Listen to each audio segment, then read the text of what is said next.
allegiance. Allegiance to the flag of the United States of America and to the republic for which it stands, one nation, under God, indivisible, with liberty and justice for all. I'm sorry, I should ask Larry and Cable if they were ready. Were you ready? Yep. Okay, good. And do we have Major James Kieser, Salvation Army, to do our invocation? No. Would anybody like to do the invocation? Would you like to do the invocation? Absolutely. Would you like us to sit or stand? You want us to sit or stand? What? You're doing the invocation. Do you want us to sit or stand? Stand? As you wish. This is a democracy here. And it's freedom of religion.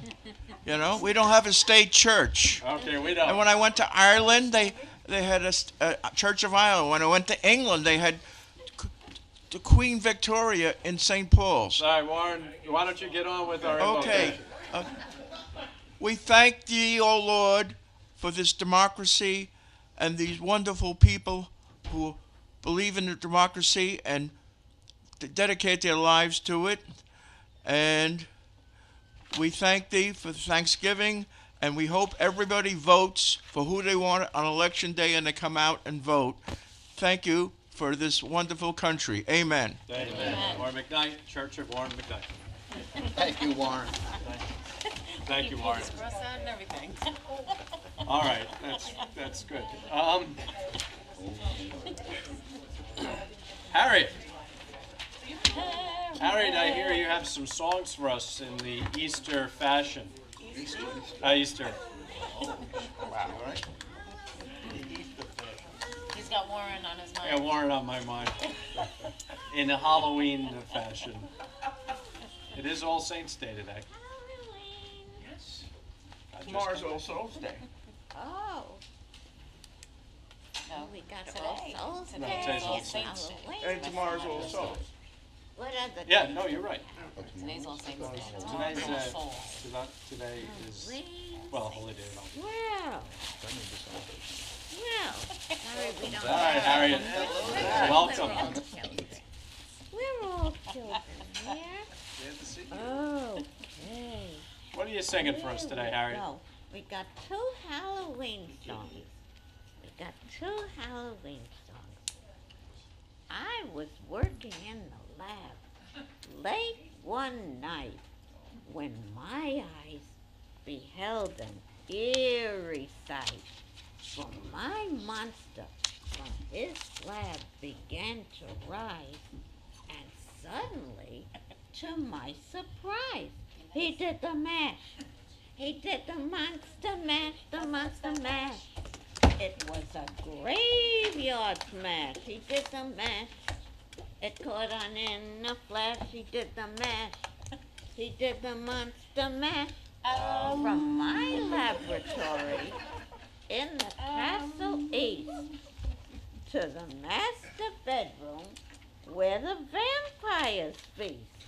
The ghouls all came from their humble abodes to get a jolt from my electrodes. They did the mash. They did the monster mash. It was a graveyard smash. They did the mash. They did the monster mash. They did the mash. They did the monster mash. The zombies were having fun. The party had just begun. The guests included Wolfman, Dracula, and his son. They did the mash. They did the monster mash. It was a graveyard smash.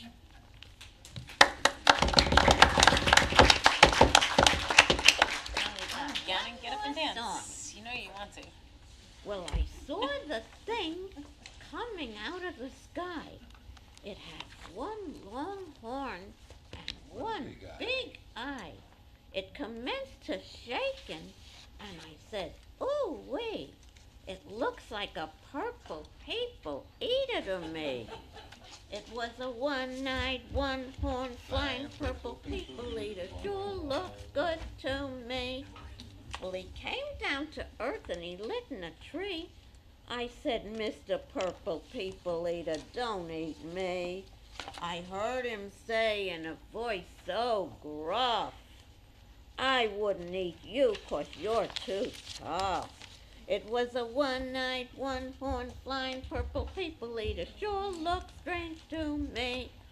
I said, Mr. Purple People Eater, what's your line? He said, eating purple people, Peter, and it sure is fine. But that's not the reason that I came to land, no. I want to get a job in a rock and roll band. Well, bless my soul, rock and roll, flying purple people eater. Pigeon-toed, undergrowth, flying purple people eater. One-eyed, one-horned, it was a people eater. What a sight to see. Well, he swung from the tree and he lit on the ground. He started to rock, really rocking around. It was a crazy ditty with a swinging tune. And a bop, bop, bop, bop, a boom, bam, boom. One-eyed, one-horned, flying purple people eater sure looked strange to me. Well, he went on his way, and then what do you know? I saw him last night on a TV show with Hillary Clinton and Donald Trump. He was blowing it out and really knocking it bad. He was knocking 'em dead, playing rock and roll music through the horn in his head. He was a one-eyed, one-horned, flying purple people eater. Sure looks good to me. And then he came out with this. He came out and he had this with him. He came out. That's what he did. Okay, everybody have a good meeting and have a good election. Thank you, Thank you, Harriet. Harriet. Well, a little belated Halloween cheer, or as I was obviously on the Easter calendar. All right, John. The minutes. We're not making a motion to accept the minutes of last month's meeting because there was a problem with the disc and it's not back from the person who's typing the minutes. So We'll do it we'll next have to board wait till the meeting. next meeting to Sounds approve good. them. Thank you. All right, are there any, well, correspondence? I didn't see the Joe and Stravinsky letter. Oh, you didn't see it? No. I didn't either. Really? Yeah. Well, we'll make sure you get that. Yeah, maybe it got spammed or something. Oh, okay. Under correspondence, a letter from Linda Meese, I might be saying that wrong, to the town board regarding concerns over the heavy traffic conditions on local roadways during the fall agritourism season. A letter from Joan Stravinsky to the town board conveying her opinion against the tax levy increase.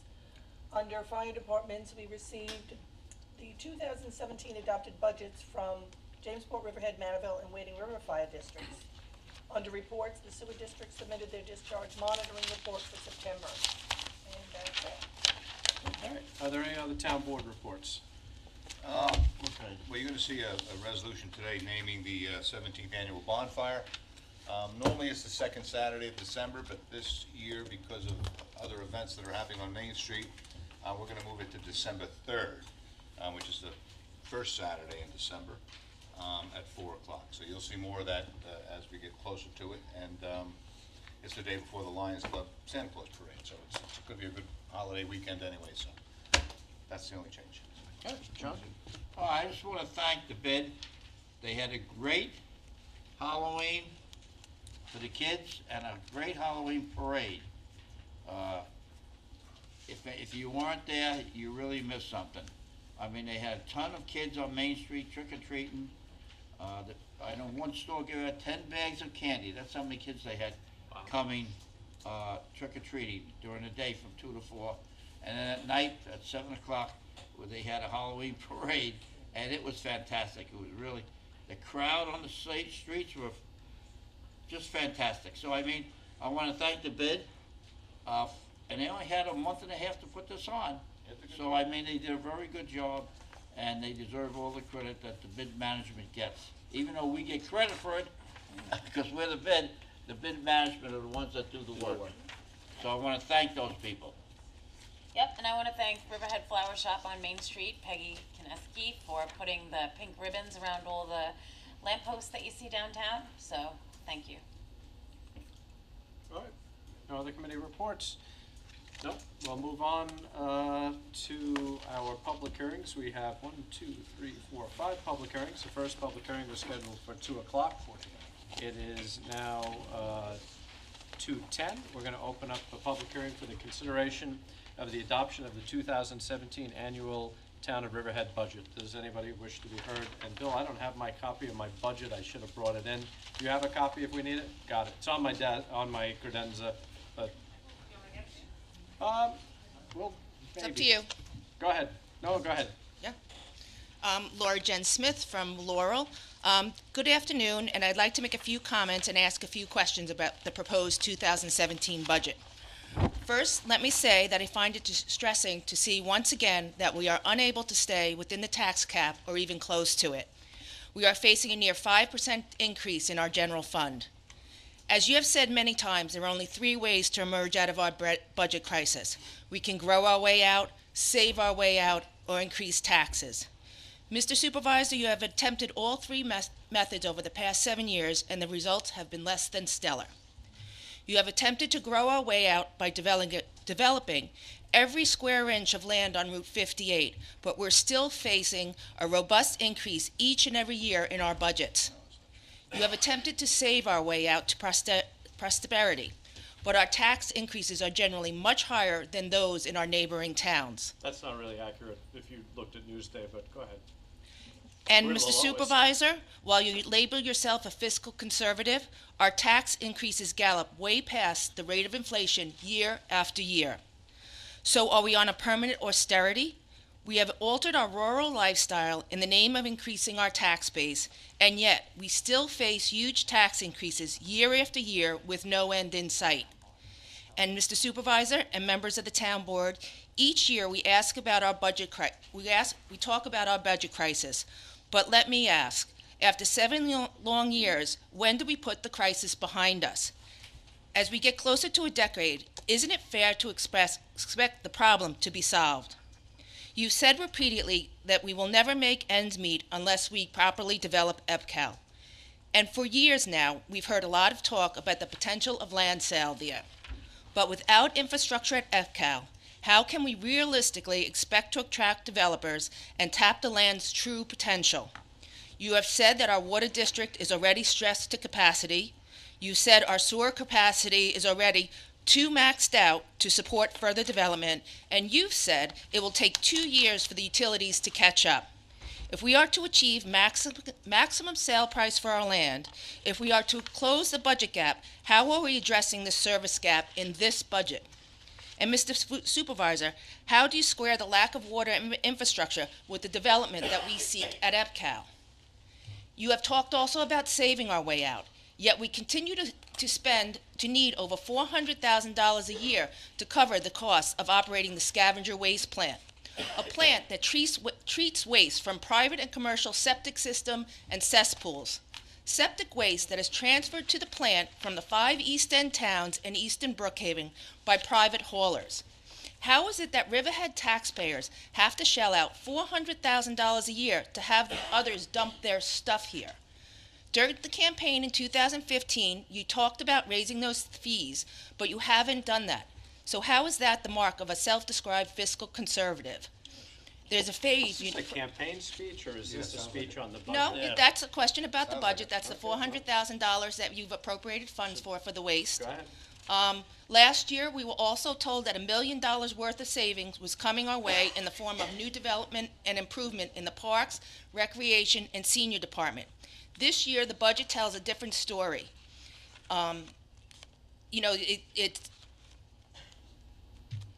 That's not accurate, so Well, I'll answer that is, question. but you can answer that question. That question's not And accurate. finally, this budget also continues to erode away at the staffing cuts you claimed as part of your cost cutting in your 2015 budget proposal. You have increased staffing by almost 30% since then. So, Mr. Supervisor and members of the board, there are two lines in every budget, revenues and expenses. I have yet to hear or see when those two lines will meet without a huge tax increase. After 7 long years, I expect that you can do better. All right, so let's go one step at a time. Because I can remember the stuff I you can said answer. recently. Let's go with I never said anything about $1 million with the, as far as the recreation is concerned. I In believe fact, Ray Coyne, he's Well, Ray may presented have that said it, here, but- $1 million over 5 years that would be Ray may saved. have said it, but be that's back not and forth, is accurate. it? So that's not But accurate. I believe you quoted in the press that Well, that was that's happening. not accurate. I'm telling you Okay. right now, that's not accurate unless you've got a recording of me saying that. That's not accurate. This Okay. board knows where they are in the recreation program. Scavenger waste, go to the scavenger waste. This town board eliminated the scavenger waste tax on the residents of Riverhead. The scavenger waste plant is basically it's a regional plant. It's like maybe less than 20%, it's probably like 15-16% of the scavenger waste in the scavenger waste plant comes from the town of Riverhead. The lion's share of it comes from Southold, Southampton, and East Hampton. So in order to not burden the taxpayers of Riverhead, we eliminated the tax, the ad valorem tax, or the tax you'd have in your tax bill for the scavenger waste plant. And what we said was, we would use the fund balance in the scavenger waste plant to ease us into a rate that is commensurate with what it costs to treat the waste. So if you don't want to put the scavenger waste plant out of business. If we did that, the 5 East End supervisors, or 4 East End supervisors, us included, would be very upset because all of our waste would have to get shipped up to Bergen Point. Bergen Point can't. So this was more cost effective for Bergen- everyone to bring it here, correct? It is. Bergen Point can't take the waste. They don't probably have the capacity, as I understand it, for everything that we're taking, about 100,000 gallons a month in the summer. So the taxes, the fees went up to try to equal exactly what the expenses are. Last year, we'll have to look at it, but we're pretty close to what our fees and our revenues are, so it doesn't take the tax burden on Riverhead. We want to operate it as a regional scavenger waste plant because we are applying to the county to get sewer stabilization funds for the entire district, sewer district. Scavenger waste is a part of the sewer plant, but not a part of the sewer district. So we're holding ourselves out to be a regional waste plant for both scavenger and sewer. And we can say that because we take in from Southampton, all the jail, the court facility. So the scavenger waste, basically, it's not on the backs of the taxpayers. But $400,000 was appropriated to cover the cost of 400? scavenger waste. $400,000, listen to what I said. We didn't want to, our scavenger waste, Michael's not here, I want to say it's $1.10. 0.092 cents per, 92 per thousand. We are probably about 25% higher than Bergen Point, last time I checked. But much less fuel and trucks to get there. We're 25% higher than Bergen Point. So if the county had completely subsidized us, we would treat at, I think they're 0.67 cents, and it's not 1,000, I think it's whatever it is. You're right, it's that number, I just don't know what the multiplier is. So we can't just jack it way up, because if you jack it way up with the fuel costs being such that they are, all the scavenger waste will wind up going to Bergen Point. That'll jack our prices through the roof, or we'll have to shut the scavenger waste plant down. So there's if you follow a business model at all, there's a point, any business model, there's a point. If you charge too much, you're gonna lose your customers. You lose your customers, you either have to charge more, which causes you to lose more customers, or you go out of business. So there's a balancing act, and I don't know, Bill, was it 400,000 we're taking out of fund balance? Yeah. Okay, so it is 400,000. But you're not even monitoring it, because last year it was 300,000. Nothing was done to adjust the prices, and now we're at 400,000. That's the point that I'm making for appropriated funds. So it's costing us $100,000 more this year out of appropriated fund balance, because what it's costing us is more than we're taking in. Last year it was 300,000, and this year it's $400,000. You can say No, that I'm just you can say that as much as you want, but you're and I don't mean to be insulting, but there's basic not insulting. business principles you have to acknowledge here. And this is the business principle I'm asking you to acknowledge. You don't have to agree with it, but if you raise the price too much, especially with fuel costs being what they are, it will all go to Bergen Point. If it all goes to Bergen Point, our revenue drops. If our revenue drops, you have two choices. You raise the price more to cover the drop in revenue, which could shift more to Bergen Point, or you shut it down. But I don't think it's So- even been addressed to see what It's the business every- towns will tolerate. And every- I've been here, Sean, for the entire year. You have not addressed Every- what the threshold would be for the towns to bear, so that the taxpayers are not having to appropriate Is this a funds for the political waste. speech again, or No, are you it's- interested in the answer? No, but you're trying to say something to me, and I disagree with the Okay, way you're well, saying. and so we look at this every year. And I will say to you, this year, there probably will be an increase, but if the reason that the scavenger waste number is higher this year than previous years, this was a very, very dry year. So when you have a very, very dry year, you bring in less waste. So if you really had done your homework, you would find out the scavenger waste that was brought in is significantly less this year. So in order to cover the costs that we wouldn't know, we will evaluate this in the springtime, wintertime. In order to cover the costs for next year's scavenger waste budget, you have to cover it based on the numbers you brought in last year.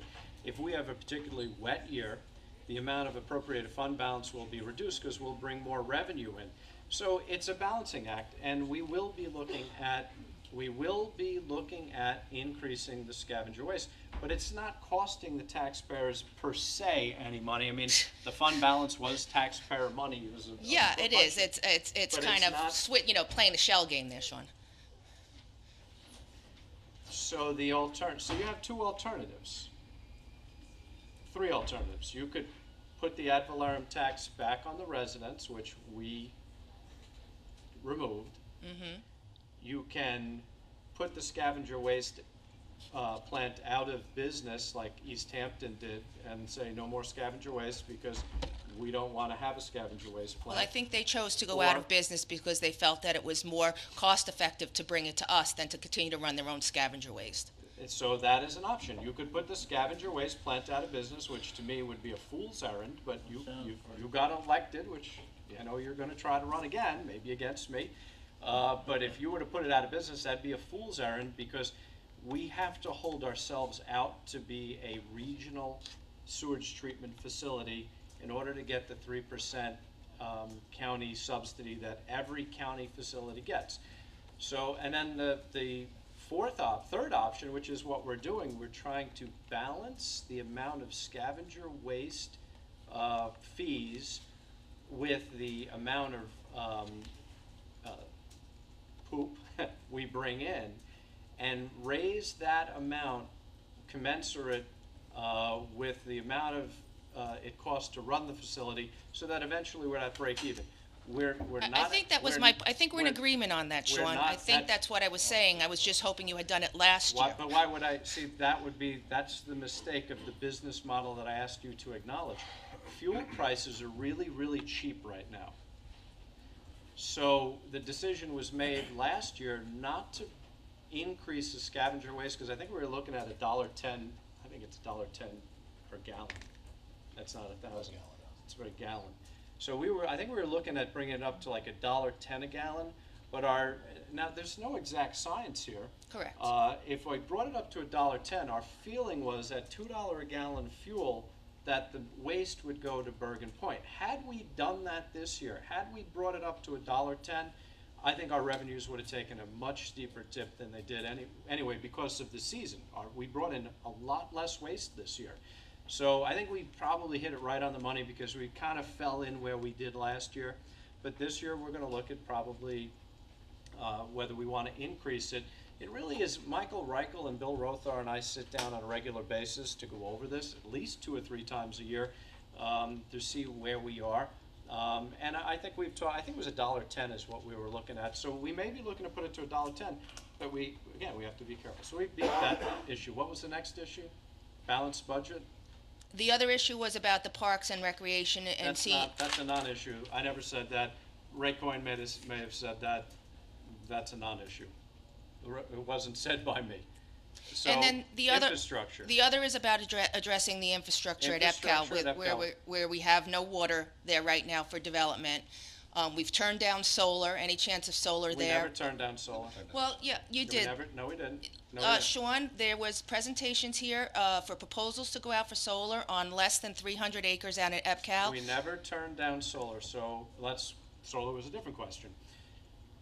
So, solar probably, if you had to say one reason that the town's budget is from what I would say a one-shot revenue is going up is because we had a contract negotiated with LIPA and Hecate that would have brought in $750,000 a year on which a was solar. not required to be put in the with budget. a solar lease. Right, but that was not a sure deal, so it did not have to be put into the budget. That was So- your choice to put it in the budget Can- for 2 can years you- without can a you signed let- completion. Can you let me finish this, please?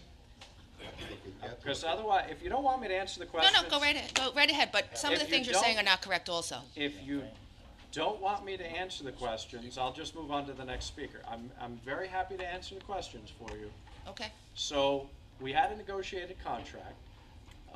When you do a budget, when anybody does a budget, you do two things. You look at your expenses, you look at your revenues. This was a revenue stream that we reasonably believed that we would have. We spent 6 months negotiating this contract. The LIPA would not allow anybody else to tie into the, what is the transfer station on Edwards Avenue? Well, the Edwards Avenue Substation. transfer substation, because they did not have any more capacity at the Correct. voltage these guys wanted.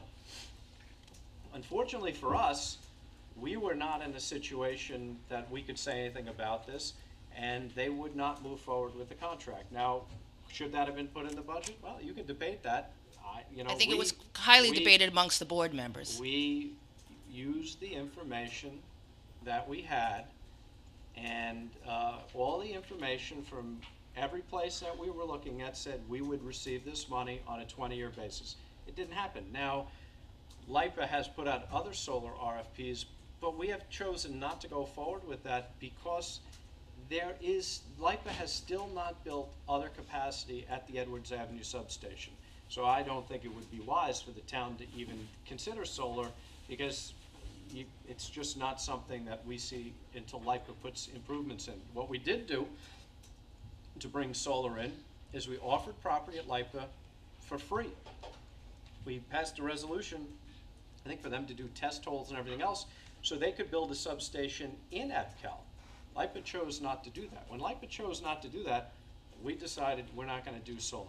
So as far as the infrastructure. Has LIPA made a final decision that they would not put, Oh, I think if you didn't agree to the RFPs from the different solar companies, then No, it was taken off the board at EPCAL for putting a LIPA substation in. LIPA ignored it. Well, I think you had to agree to have the RFPs put out for the No, solars for them to consider absolutely putting not. a substation in there, No. which you decided not to go forward with. No, that's not accurate. Okay. LIPA ignored our request because all of this was done about 2 years ago before the last RFP came out. That was supposed to be something that they were going to do for the previous RFP, and they ignored it. Right, but then a So- second round of RFPs went out not too long ago, and you chose not to participate in that for solar at EPCAL. Why would you do something that you already know won't work? You know you can't tie them in. We had a solar presentation here the other day, and they said, well, we can't tie in at the low voltage that we want to. We have to step the voltage up. I asked a couple questions about that. In stepping up that voltage, it becomes less cost effective for them to do it, but they're going to do it. I think we could There's- agree to disagree on this, because I think it's one versus short-term planning versus long-term planning, and Okay, we so- can disagree on that, that's fine. All right. What other questions do you have? Because I'm really kind of tired of the political debate here. Well, I didn't really think it was political. I thought I was really addressing some of the issues that are in our Well, budget. well, So thank you. let's talk about the budget. You made a statement. I think every other town, I think at least half of the towns on Long Island are piercing the tax cap. Yeah, but we And for the second year. I think every town is higher than the town of Riverhead. I've looked I think at if you Newsday. combined our 2 years, we are higher I looked overall. at Newsday, and I think that every town, even if you combine the 2 years, are probably higher. I mean, Southold's 8%. I think there's 7 something. The Islip's 9.9, so, but here's what the residents have to understand. The tax cap, I'm a firm believer in the tax cap. It's not sustainable in the way the tax cap is laid out. The government's costs are 70% of the government's costs roughly are employees. So just the health insurance alone went up, what's it, $810,000? The amount you can raise the taxes, what's $425? $431. I'm sorry, how much did health insurance So go the up? health insurance costs alone, But how much, I'm sorry, how much did health I'm going insurance to go up? tell you. Okay. The health insurance alone went up over $800,000, and the amount that you can raise the taxes, the levy, was just a little over 431, and what was the other 8? Well, it was 800 townwide, 680 in the general fund, 431,000 we need to raise. Okay, so just use the number 800 and 400. You can't get there from here. Just your health insurance without any other increases. And now the PBA, SOA, and the CSCA are out of contract. Just without any increases, the health insurance went up double what you could raise the tax levy. You add in the steps that the CSEA gets automatically. Now you're well over $1 million. What was the step? Was that The steps about 130,000. 130,000? What's the percentage on that? It's 1.25. Okay, so they went up 1.25. So just in very preliminary calculations, you are, I'm going to say, you're not quite 2/3 behind the 8 ball. Every municipality on Long Island is facing this. You saw a lot of municipalities across the state have been drawing down fund balance. You see the school districts doing it. The tax cap is not sustainable especially just with healthcare costs. So, But I'm not arguing about staying under the tax cap. I'm arguing the increase we have over the tax cap. the increase every $300,000 is 1%. Yes, I'm well aware of that. So if you just in the health insurance alone, 1% of the increase not even 1% covers the health insurance. So the different things that go into the budget that raise it beyond the tax cap make the tax cap unsustainable. And you see this, I mean, Islip's at 9, I forget what Huntington came in at. Southold, I think, is almost 8%. I don't know what Venditto did, but I'm pretty sure he busted the tax cap. But I guess really what we care about is what's going on in Riverhead here, not comparing ourselves to every other town. All right, I'm done. Is there any other questions that you have? No, that would be it. All right, thank you. Thank you. Have a nice day. Does anybody else wish to speak? Warren, how you doing?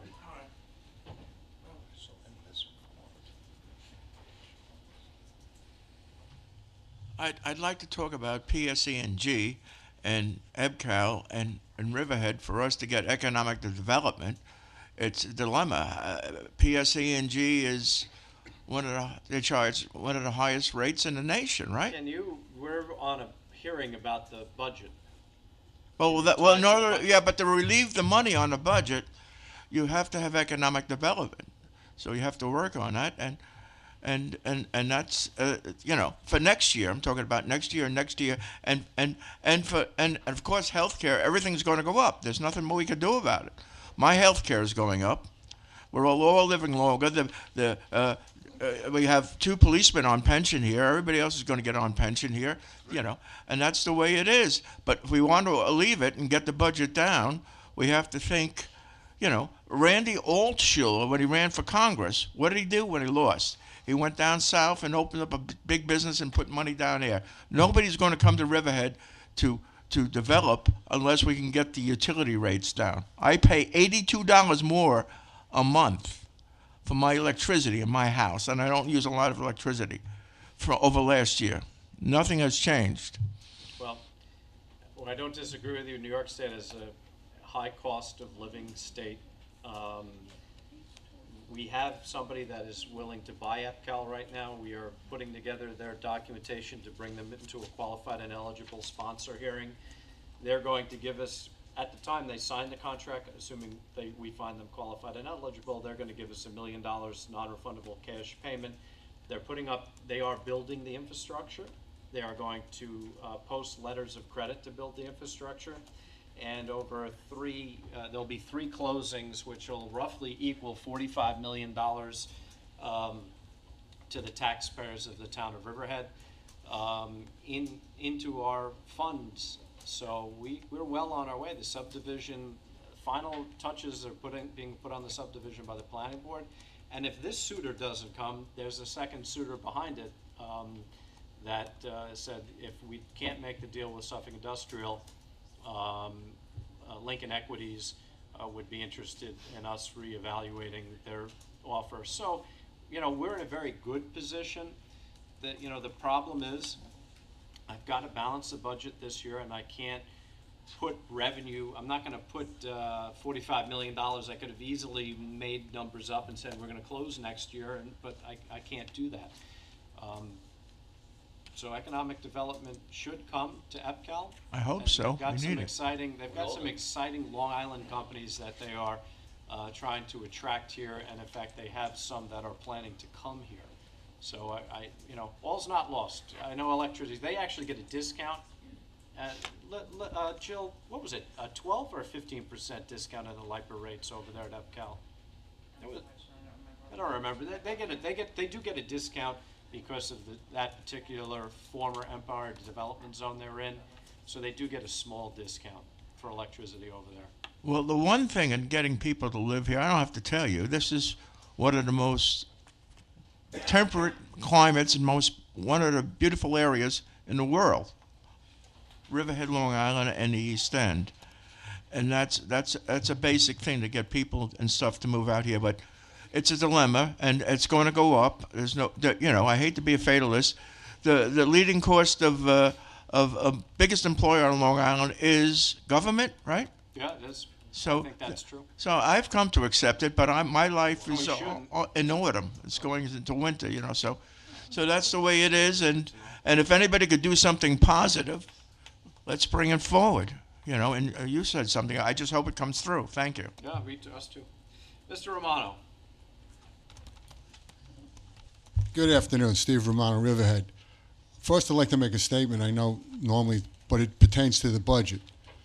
I think people have become so cynical, and whether you're Republican, Democrat, liberal, progressive, conservative, I think when you guys run for office, you got to tone down the rhetoric. I bet if you look back at all the leaflets and all the information, not only you guys, but your opponents, everyone talked about lower taxes, freezing taxes, staying within the tax cap. I don't remember anybody, you guys or your opponents, talking about the kind of tax increases we're facing. I understand, based on what you have in front of you, you have to do it. But I think we need a little bit more honesty, and I don't know how we get there, because if your opponent is telling you everybody they're going to freeze taxes, I think you're caught between a rock and a hard pan. But I don't remember anyone of that board. I did it. You did? I told people, whether it was reported, but I said, and a lot of people are very upset with me, I said, if I'm going to pierce the tax cap, I'm going to do it in an election year where people can throw me out of office. I said that, it was on the record, I'm pretty sure it was reported, and we did. In the most difficult election year that I've ever faced, that we've ever faced, we raised taxes. I think there will be relief. The town is laboring tremendously under the debt service from the landfill. What's the debt service bill? $3.7 million a year, which is great because it was roughly $5 million when we took office. What my plan is, and I think what the town board's plan is going to be, I hope, is to take the money from the sale of EPCAL and put it in a lockbox for debt service debt service for the landfill. It's kind of just unfortunate because the landfill really destroyed the economy of the town's general fund. So everything we're selling EPCAL for was the cost to dig up our landfill and move it off Long Island. It was a $50 million cost. We're selling for $45 million. We did have to cap the landfill, so pretty much equal. So what we're gonna do, put the money in a debt service account, so the debt service comes from the proceeds of EPCAL. If you remember, if $3.7 million a year is a landfill service, divide that by 300,000, you can see the amount of relief we'll be able to give the town residents. But you know, everything goes up, raises. That's why we don't have a contract with our 3 unions. I can't do anything about health insurance. Well, the question I did have in regard to the budget, and I know we've had this conversation, and you made a statement that 70% of the budget is basically related to costs A little bit less for us, right? for employees, pensions, benefits, the whole, and I think we all understand that. I remember, and I guess I'm wrong again, that after the police contract was signed, based on the fact that the new employees for quite a few years would be a hell of a lot cheaper than the existing police officers, you guys, I'm pretty sure, said there was going to be a cost savings in the outer years. We're in the outer years. So I guess my question is, has the police budget at least maintained or gone down? Because based on what I heard, it should have. No, you had that backwards. The savings was in the beginning years, and we're still experiencing the savings because it takes 6 full years for a police officer to get up to top step. So it's where the outer years that becomes much more expensive. Although we average about 3 police officers a year that retire. We have a young department. So, and we have a younger department now, but the savings is in the beginning. The police department, and see, I don't know if people understand this, and we do an analysis, usually it's Bill's tax bill versus my tax bill. We do an analysis with the Suffolk County Police District versus the town of Riverhead. 1/2 of your general fund budget is police services. Bill, what is our what's the total general fund all in? 47? Say again? What's general fund budget right now? 47? 47.1. 47.1. So the general fund budget is $47 million.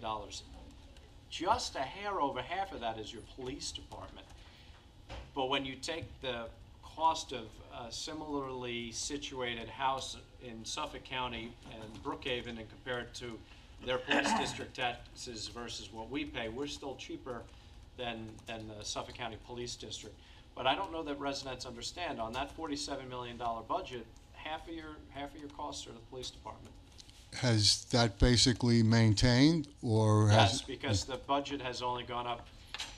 We had see, now I'm not gonna remember this up. I think the budget, what did we go down to, like 42 million? I can't, we have we're treading water. Our budget has been going up by, what, less than $1 million a year? Yeah, With all, the police salaries only went up 1.3% from this year to next year that we're budgeting. That's with all these police officers going to year 2, 3, and 4. so it's 1.3%.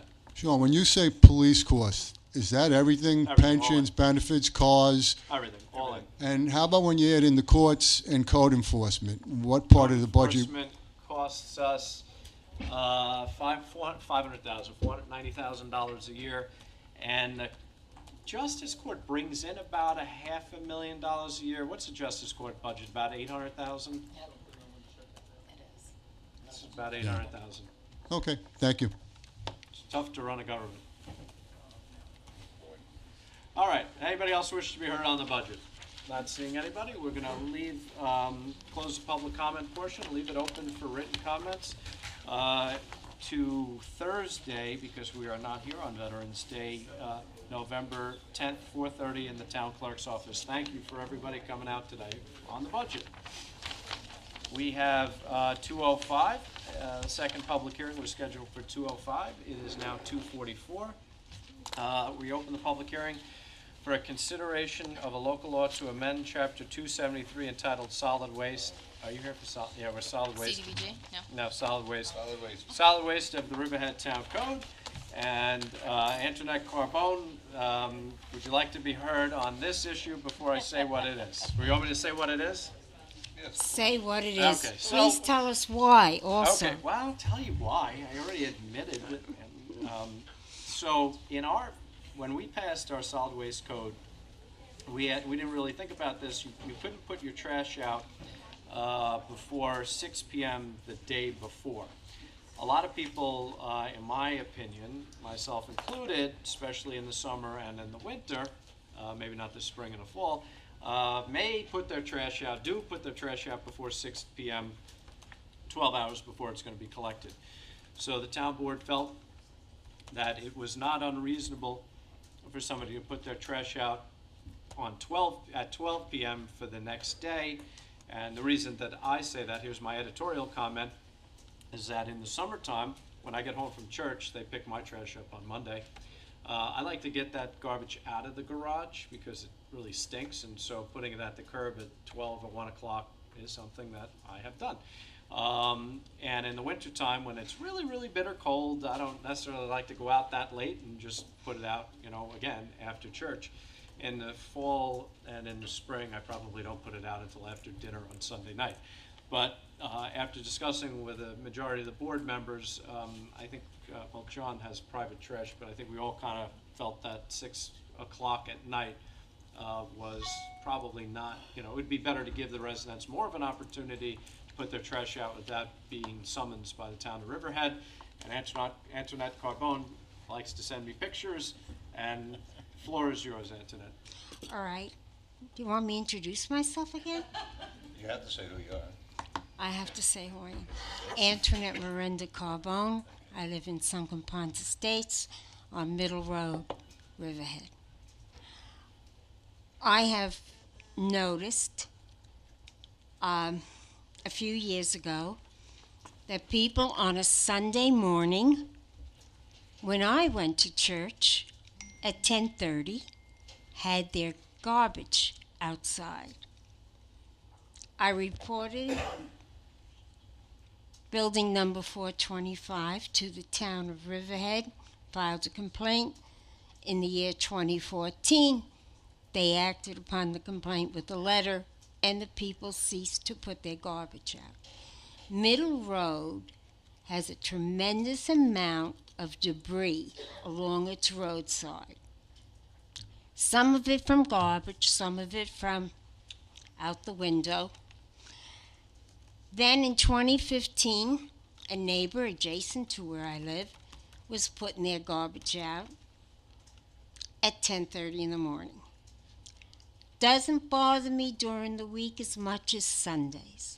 We use Middle Road as a bypass for 58, and we have visitors to our town. And I thought, wow, visual pollution. Riverhead, land of garbage. I also thought, Can we quote you on that? oh yes, believe me, humankind and every other kind. Oh.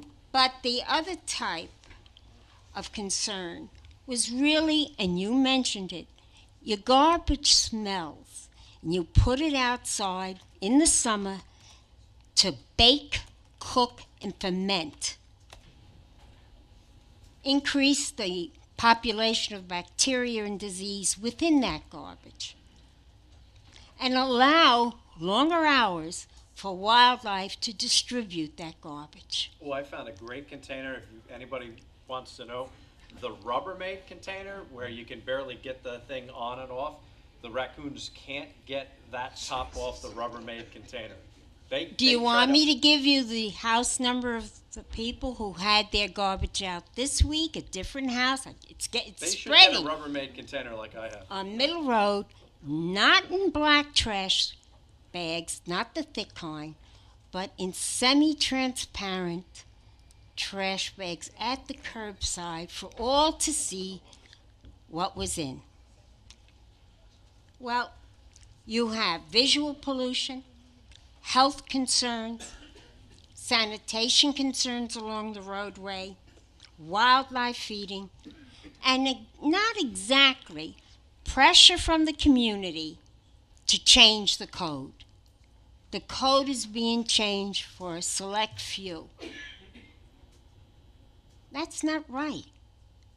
Why must the majority of the people have to bear health concerns, sanitation concerns, visual pollution concerns, and wildlife concerns? Why? I asked that when the resolution was before you. I'm asking now that we have a public hearing. Why do each one of you feel you must change the code? Well, we're having a public hearing, so we're going to see if anybody else wants to be heard on the subject. Okay? All Thank right. you. Thank you, Ms. Carbone. Does anybody else wish to be heard on the subject? Not seeing anybody, we will close the public comment portion, leave it open for written comment to I'll be right back. November, put your trash out? Sorry, I should have done that. November 10th, 4:30 in the town clerk's office, that was not right. All right, we have, the next public hearing is scheduled for 2:15. Oops, hold on, did I skip one? 2:10, all right. 2:10, it is now 2:50. This is a public hearing to allow citizens to express their views on local housing and community development needs to be met with federal community development block grant funds, approximately $150,000. Seems to be going down every year. Chris Kempner, want to introduce this? Thank you. It's actually worse than that. It's approximately $135,000 based on this year's allocation. We're hoping to move it up. And we keep lobbying the county to bring us back up to where we were in the previous years. But this particular hearing is to solicit verbal and written comments and input as to the Town of Riverhead's 2017 CB Community Development Block Grant application under the Suffolk County Consortium allocation. In 2015, despite the poverty and extreme need in the Town of Riverhead, the county drastically cut the Town of Riverhead Community Development Block Grant funds from an expected $143,000 by $40,000 to $103,000 for 2015. In 2016, we were able to restore a portion of the previous funding to $135,000, and that's the amount we anticipate will be allocated for 2017. We're vigorously lobbying the county to adjust this allocation based on the demographics of Riverhead that will be described by many of our social service organizations that will come up to speak at this public hearing. There's a larger number of social service agencies in Riverhead that service residents from the surrounding towns, and they create a great need that Riverhead is bearing. In the past, we've funded 5 social service agencies, and we've been able to maintain that 5 at $5,000 each, and we probably will apply for that in 2017. In the past, the Town of Riverhead has used CDBG fund allocations for the home improvement program, program administration, public services, public facilities, and public infrastructure projects. Public service projects technically may not exceed 15% of the maximum total grant, which would be about $20,000, and may not be for less than $5,000 individually. These include counseling, soup kitchens, and senior services providing at least 51% benefit to low to moderate income persons. Projects must be located in low to moderate income areas or serve special populations such as seniors. We've used this to improve our senior center as well. Potential grant allocations for the upcoming year could be the Town of Riverhead Home Improvement Program, as we've funded in the past. Social services, we hope to get 5 for $5,000 each, and potentially another $25,000 or so for downtown public infrastructure improvements, which could include parking lot improvements or street lighting. Administration funds are limited to 5% of the total allocation and would be approximately $6,000. And we've attached what we were awarded last year. We haven't received our 2016 grant contracts yet.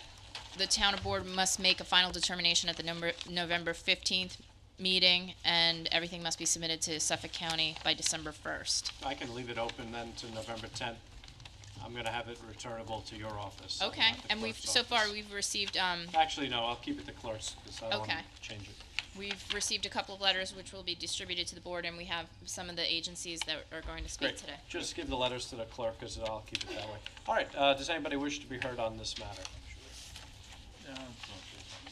Yep, step up for now or forever hold your peace. Okay.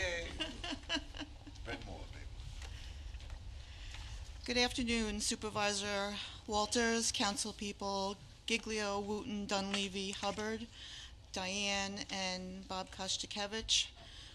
For those of you that don't know me, I'm Judy Barth, and I'm the co-president of Bread and More Inn. We are located at the First Congregational Church in Riverhead, and it is our mission to serve those in need with love, dignity, and respect. Over the last 26 years, every Monday, Wednesday, and Thursday, a group of volunteers gather around 3 p.m. to start the task of preparing meals for those in need in our community. The meals provided may be the only meal that some of our guests get that day. Some of the meals will go to those that perhaps can't afford to cook for themselves for that day, and some of those meals go to someone that just simply want some company and friendship to break bread with. A meal is a simple thing that a lot of us take for granted, but for some, it is not that case. The dining room chairs are full, and there is quiet conversation. These guests realize that they have come to this place where they are not judged by color, race, or creed. They share their hardships and hopes to lighten their load. They are safe here. They are welcome. In order to fulfill this need in our community, we rely on donations and grant monies to provide a wholly nutritious meal. We no longer receive FEMA monies. We have one fundraiser a year, and other donations come in throughout the year. However, this is usually not enough to cover our expenses, and we have come to ask once again for your support from the Community Block Grant. We fit underneath the criteria of a soup kitchen, as this is what we have become known as.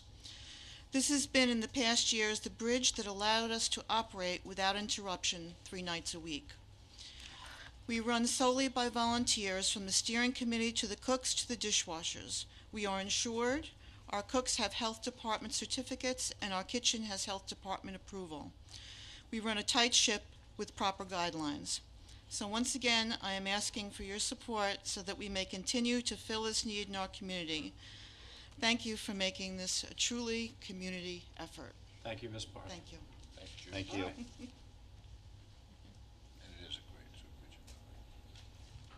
Next. Hello, I'm Felicia Skakoza from Riverhead Community Awareness Program. Riverhead CAP is grateful for the generosity and support you've given us in the past with these funds, and we're using the funds to serve the most needy students in the Riverhead Central School District, as I'm going to describe.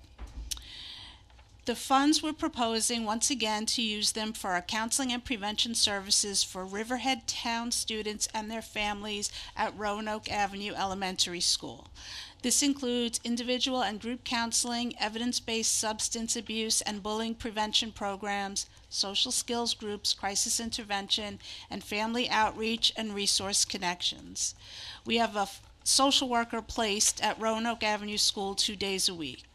Roanoke Avenue School is a Title I school according to the U.S. Department of Education, meaning it has a high poverty rate. It's the most impoverished school in the town of Riverhead. Currently, 87% of the students qualify for free or reduced lunch, which is indicative of the poverty rate among their families. However, in 2015, all students became eligible for free breakfast and lunch under the USDA's Community Eligibility Provision. That is, more than 40% of the students are identified students approved for free meals without an application because they either have been identified as low income by another program or are considered at risk of hunger. 76% of the students at Roanoke represent minority groups. Hispanic students are the fastest growing segment of the community. This year they comprise 63% of Roanoke Avenue School, which is an increase of 11% from last year. 40% of the students at Roanoke are new English language learners, an increase of 25% from last year. Most of these students come from households where the parents do not speak English, which creates an additional barrier to accessing much-needed services. Students and families at Roanoke would normally not be able to access the social work services that we provide outside of school. They are already at risk and need to have continued access to the services we provide with this funding. Minimum of 60% of the students served by all of CAP's programs come from low-income households, but currently students that are served by community development block grant funds are identified as very low and extremely low income according to the HUD income limits system. Thank you. Thank you. Thank you. Ms. Kokoza. Next. Hello. Hello. My name is Jacqueline Tapley, and I'm representing Dominican Sisters Family Health Service. And we want to thank you for your past support. We are here again requesting the $5,000 grant that we've received in the past. We service seniors in the town of Riverhead and elsewhere, but I'm here for Riverhead. The goal of many of the seniors are to live independently in their homes for as long as possible, and the Helping Hands program provides lighthouse keeping service, shopping, laundry, picking up prescriptions, taking the garbage out. I had to get that in. I'm sorry. Making the beds, all the things that seniors can no longer do on their own. And if they didn't have the support, they would probably have to move into an assisted living or nursing home. So we make it possible for them to live independently. So basically, that's it. Thank you very much. Oh, on a side note, I forget to mention this every year. We, for the last 6 years, have teamed up with Suffolk County Culinary Institute, Suffolk County Community College Culinary Institute, and we've provided over 140 meals, Thanksgiving meals, that the students prepare. Dominican Sisters volunteers deliver the meals. We have local schools that prepare beautiful trays for the seniors, and we deliver these meals. So I wanted to invite one of the board members. It's the day before Thanksgiving. We meet at the college at 2 p.m., and you're welcome to come and see. I'm usually doing the similar thing for Rotary, giving out the, oh no, do we do Christmas? I can't even remember. Christmas or Thanksgiving? No, it's Christmas. It's Wednesday, the 23rd, I think that is. Yes, it is. So, thank you for your Thank past you. support. I appreciate it. Thank you very much. Thank you. Yes. Good afternoon. My name is Jennifer Lamena, and I'm a business owner and a resident of the town of Riverhead, in the town of Riverhead. I am also proud to be a social worker for Maureen's Haven's Homeless Outreach. Thank you for the opportunity to address you this afternoon to request funding to support our life-saving work.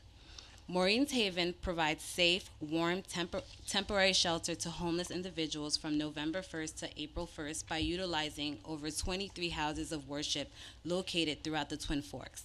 Members of 17 congregations and community organizations offer additional support and help comprise the over 1,500 dedicated and selfless volunteers that provide an estimated 20,000 hours of community service to our guests. Maureen's Haven is responsible for screening and transporting homeless guests to host facilities each evening. In November 2011, we opened a day center in order to provide services focused on building self-sufficiency and provide respite during the day for those in need. All are welcome at the day center. Clothing, food, and case management services are available. We also partner with other agencies to provide mental health, substance abuse treatment. Some of our host congregations even offer free medical services. Last winter, we served 358 individuals over 113 nights. Our average number of guests per evening was 49 with a high of 57. Overall, 5,463 beds were made for the season.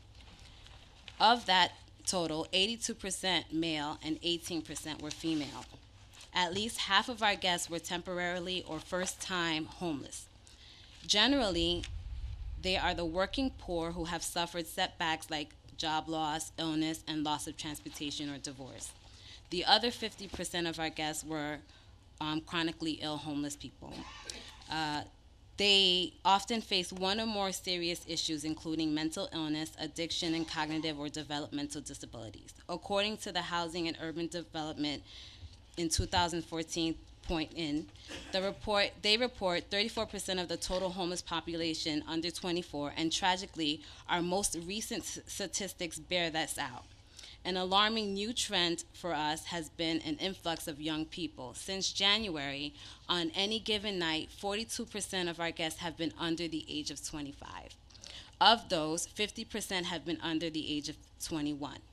These young people bring with them unique challenges and risks. Many are runaways or former foster children who have aged out of state services, or they have been victims of abuse or homophobia at home. Well known throughout the communities are safe havens. We are often the first point of entry for the newly homeless. We believe that our reputation for compassion, inclusiveness is what has attracted so many young people to seek solace and shelter from us. Through Maureen's Haven, our homeless guests can access programs that meet their immediate needs, support them through transitional periods, and lead them back towards self-sufficiency and long-term success. We assist homeless adults to acquire supportive housing throughout Suffolk County's single point of access. We help our guests with securing entitlement and advocate for them tirelessly. While we continue the essential work, we hope to meet the unique challenges that the influx of young people have presented with us. We need to gather our resources in order to determine precisely how best to serve the young people who have presented themselves before us. We feel a deep sense of urgency in front of them, since we are well aware of the perils of the path they are on. We hope to continue to strengthen relationships, build trust, properly assess, and adequately address the myriad of needs of both our homeless youth population and our older guests. The impact of our work can be best told through the stories of the people who come to us for assistance. Harry, age 34, grew up in Aquabog. He suffered with undiagnosed schizophrenia for almost 12 years. His parents were divorced when he was a teenager, and his mother sent him to live with his abusive father when he was 17. When he began to show symptoms of schizophrenia, his father abandoned him and he's been homeless since. He heard about Maureen's Haven from a friend that he met on the street. He worked with our staff and has been getting treatment for his illness at nearby clinics. He has come for food and respite almost a year and is warmly embraced by the Maureen's Haven family. He is currently utilizing our emergency shelter, but soon will be placed in a supportive housing. He is excited and happy to begin his new life and is full of hope for the future. Sam is 20 years old and has high-functioning autism. His parents divorced when he was 10.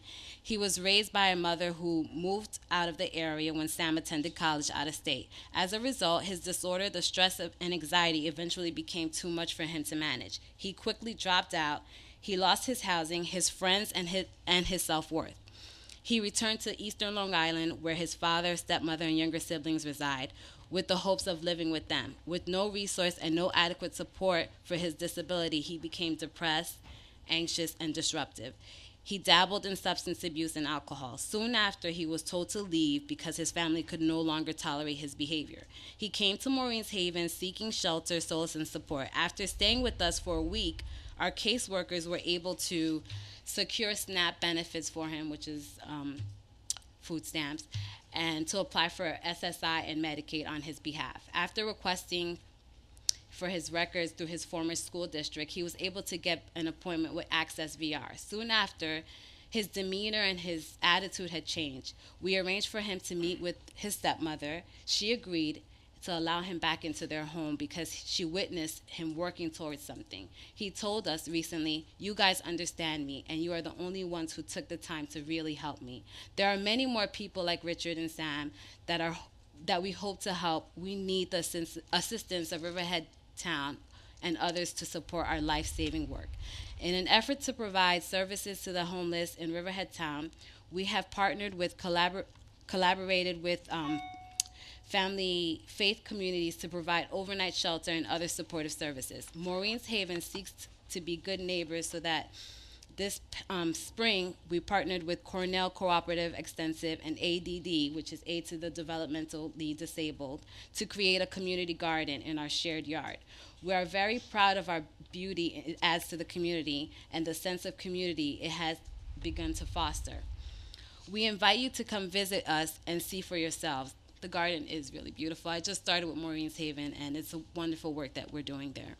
We are very appreciative of the past support we have received from the town of Riverhead and respectfully request funding once again in supporting our program. We ask that the town board to consider an allocation of $5,000 to assist the cost of screening and transporting our guests to the host facilities throughout the season, ongoing operations of our day center, and to offset salaries of the program staff. Thank you for your consideration. Thank you very much. Thank you. Thank you. Next speaker. Good afternoon. I'm Zona Stroy. I volunteer with Open Arms Care Center, Riverhead Emergency Food Pantry. Each year, I'm impressed and honored to be among the group of people who come before you to ask for funding, because there are lots of people doing very good work, and so I don't envy your decision. But each year I come to ask for funding also. I'd like to read just the letter that I've submitted for your consideration. It says, "Thank you for the opportunity to request community development grant funding for Open Arms Care Center's emergency food pantry. We are again requesting support in the amount of $5,000 to prevent the hunger and the related insecurity that cripples many in our community. For our clients, an emergency food pantry is often the bridge preventing the insecurity of not knowing how to feed themselves, their children, and aging members of their households. For the past year, this funding has allowed Open Arms Emergency Food Pantry to sustain 50 to 75 households each month with enough food for every person in the household for 3 meals a day for 3 days. We continue to see a core of long-term clients and several new clients each month. The community development grant is used solely for buying food and client shopping bags for distributing the food. Open Arms continues to operate with an all-volunteer staff in donated space in the lower level of the First Baptist Church in Riverhead. We continue to serve approximately 1,500 each year with support from the Community Development Grant, Long Island Cares, and Long Island Harvest, which are food banks and food rescuers and generous members of the Riverhead community.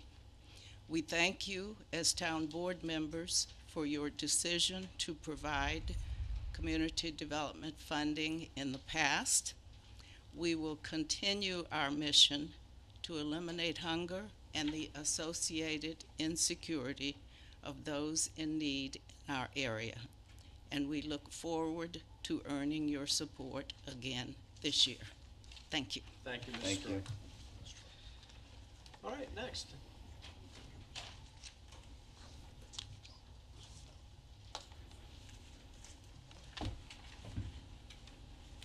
Good Hello. afternoon, and thank you for allowing us to speak. My name is Marge Lawrence, and I'm here representing the Riverhead Garden Club ladies. Sean, you may remember from 2013 that we are still trying to reestablish the Boxwood Garden between East End Arts and their gallery. And when I read the article in the paper, it sounded like a neighborhood improvement kind of application would work here.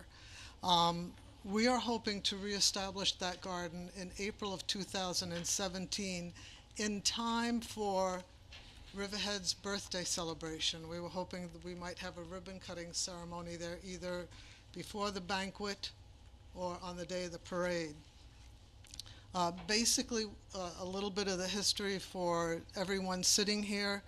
The Riverhead Garden Club ladies initially invested in replacing the boxwoods in that garden to fill it out, and those boxwoods were stolen.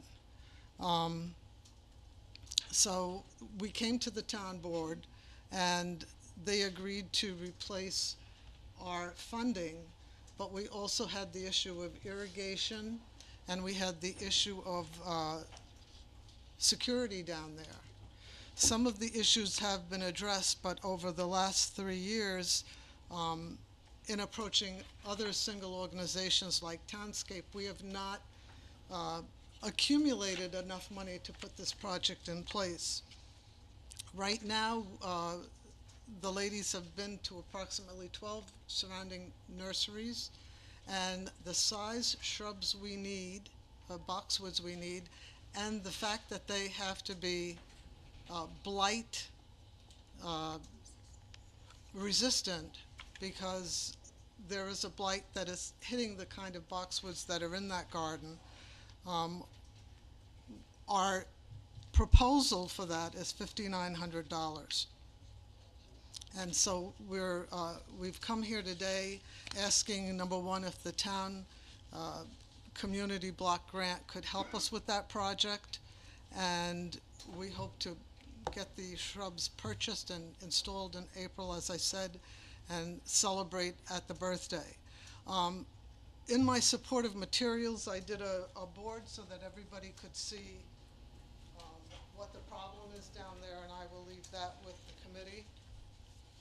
I've also included a wonderful article that was in News Review. Main Street Steps Back in Time, East End Property is a reminder of the 19th century.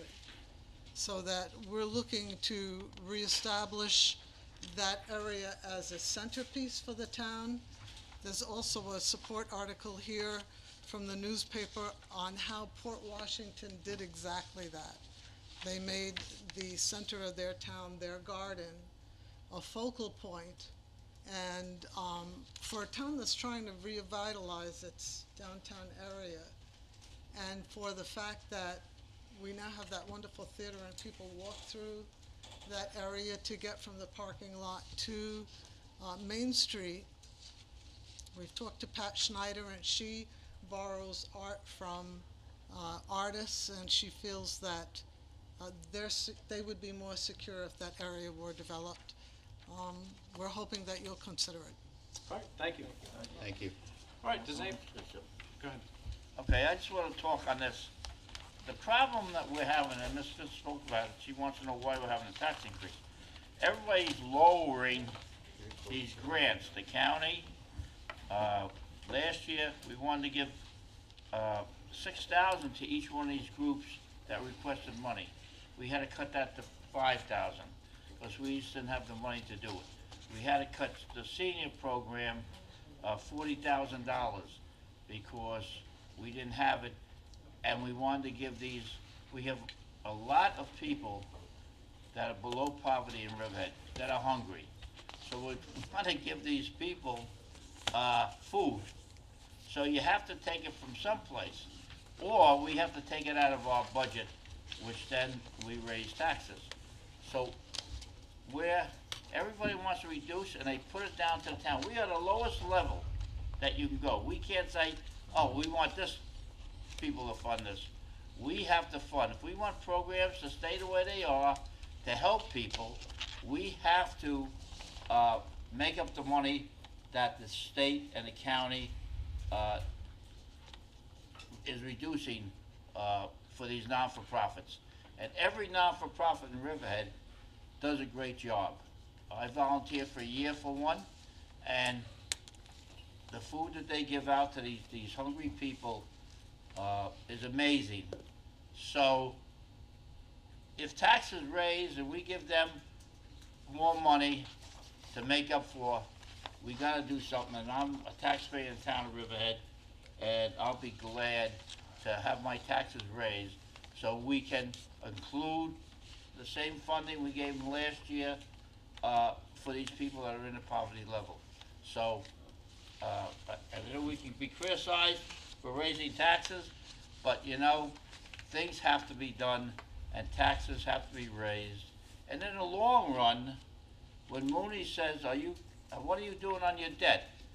And we can't say we're taking it out of reserves. They don't want to see that. They want us working on our debt. So in the long run, the town of Riverhead is going to be saving money because our ratings will go up at a 0.25% or $50 million or $100 million is a lot of money for the taxpayers to pay. So in the long run, you'll be saving money. So that's all I got to say. But this funding, everybody's decreasing funding, and we don't want to take any more money away from the poor people that are in. And our residents, we have a majority of poor people that live in the town of Riverhead. So that's all I have to say. Thank you, John. Does anybody else wish to be heard on this public hearing? I'm going to close the public comment portion and leave it open for written comment to November 10th, 4:30 in the town. You have to step up to the microphone, sir.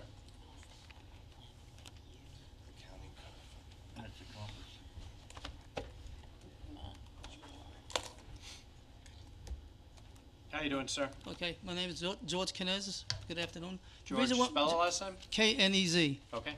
The reason why I'm here is I was a vendor at the country fair when they had the rain date. So you have to wait till the end of the meeting. All right, no problem. If you, yeah, you speak to that young lady right there. Maybe she could help you, and we could. You don't have to wait till the end of the meeting. Maybe we'll make a phone call. All right. This is not a townscape meeting, it's a town board meeting. Anybody else wish to be heard on this matter? Not seeing anybody.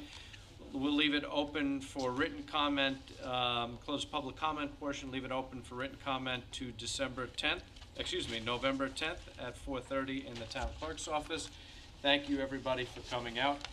The next public hearing was scheduled for 2:15. It is now 3:21.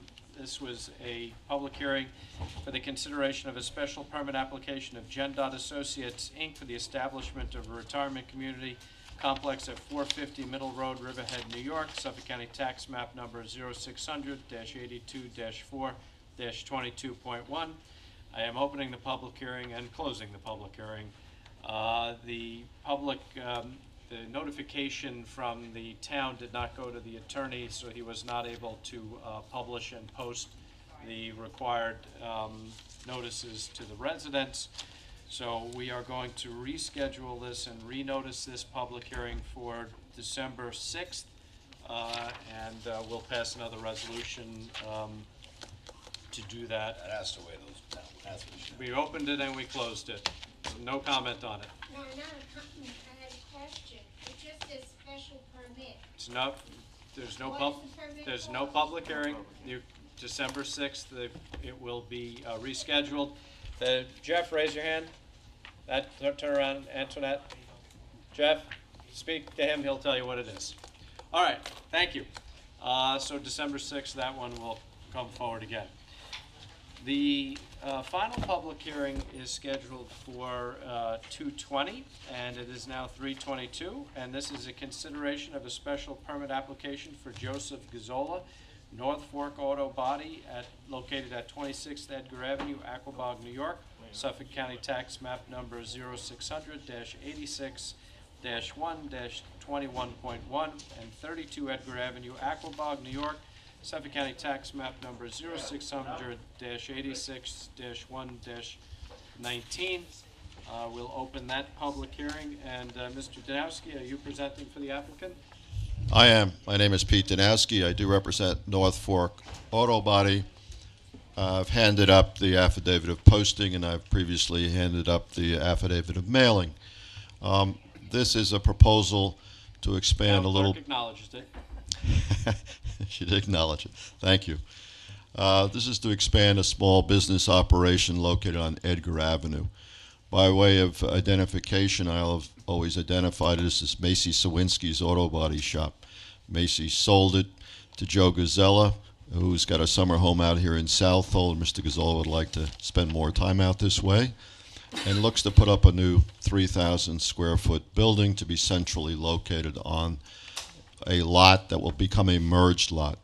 Today, if you look at the site, you see a small building to the front, which is extremely close to one property line, and there's also an existing dilapidated residence at the back of the site, which we intend to demolish.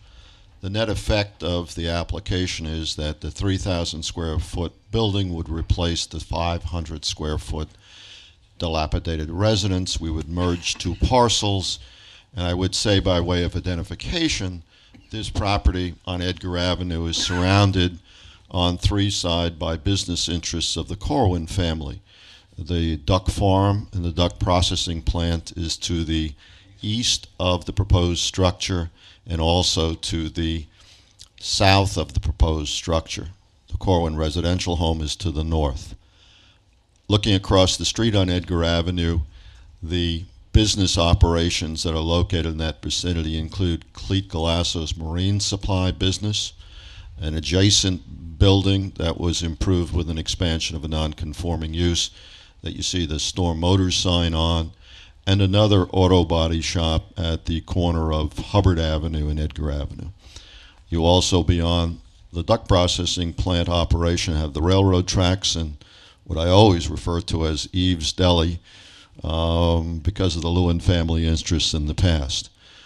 We started this application by coming to the town and sitting down at a Tuesday morning meeting a couple of years ago, and we talked about what we might do in trying to expand the operation. One of the thoughts was to build a building extending the existing building location. However, that would put the building again close to a property line. So it was thought best to separate out this new proposed building and more centrally located on the property.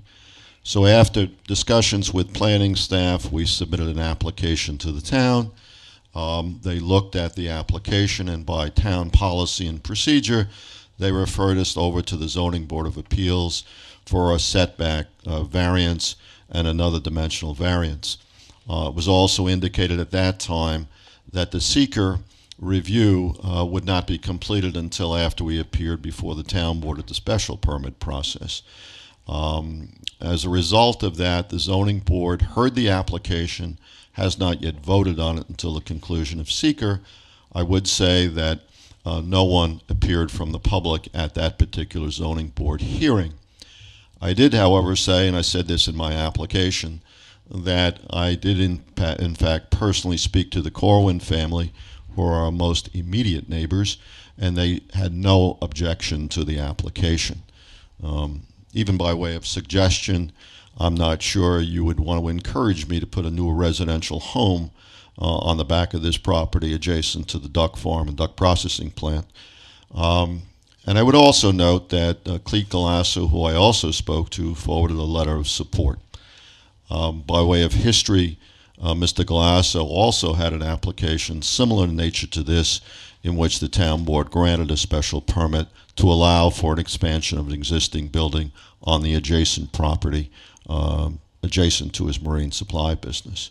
With that said, I would think that the public and the board would be favorably disposed. Howard Young has prepared a detailed site plan. We've made that submission to planning staff. It's been reviewed by staff and awaits your vote on the special permit. Rob Stromsky has done the architectural detail, and I have his plans and depictions presented on a board for anyone's review today. So with that said, I will step aside and hear from members of the public or answer any further inquiries from the town board. All right, could you do me a favor and get us a copy of that Cleet Galasso letter for this? I know it, I do remember Certainly. reading it, but if you Certainly. we'll leave it open for written comment. And Jeff, the planning staff memo, can you make sure that, because I know you did submit it, I think you did do a memo on this. Can you make sure that's part of the record?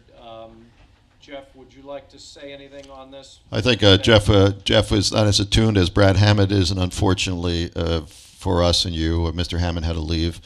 However, I can repeat his comments that he's generated the comments that get us to this point. I'd also note this is referred to Suffolk County Planning. We also note that there are farms within a distance of 500 feet, at least if I draw the line and do my math. And that includes John Verteber's parcel, which is to the west of the buildings across the street from us. And on that farm, the development rights have been sold, so that will always remain as an active farm and not built for residential purposes. I say that because the notification on the Ag District Data Statement, allows for farmers to come in and be assured that no one's going to complain about the farmers. So it's there to protect the farmers' rights. So we have sent the appropriate notices out in that direction. I just want to make sure the planning staff memo gets to. I'll make sure the planning staff gets that to the I think board. he's got it right there. So if you hand that to Peter, hand it to Diane, and we'll have it in the record. We'll have that in the record. Thank you. All right. Does anybody else wish to be heard on this matter?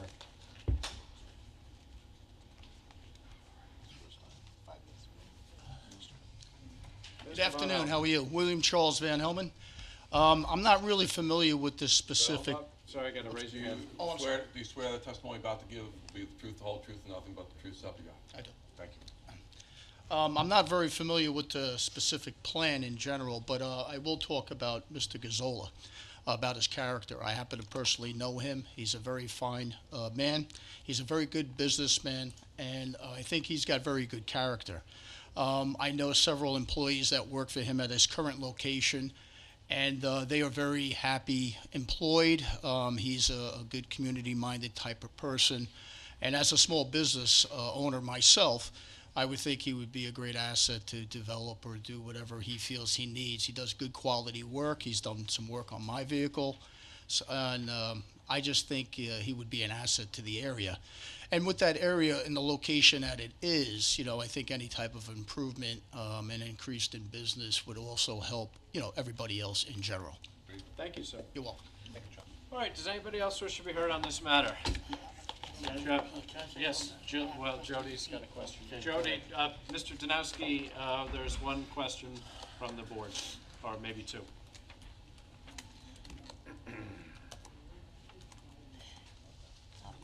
Will there be more than an acre of land disturbed No. where a stormwater pollution prevention plan would be No. necessary? No, there won't be. Okay. And what is the existing building size?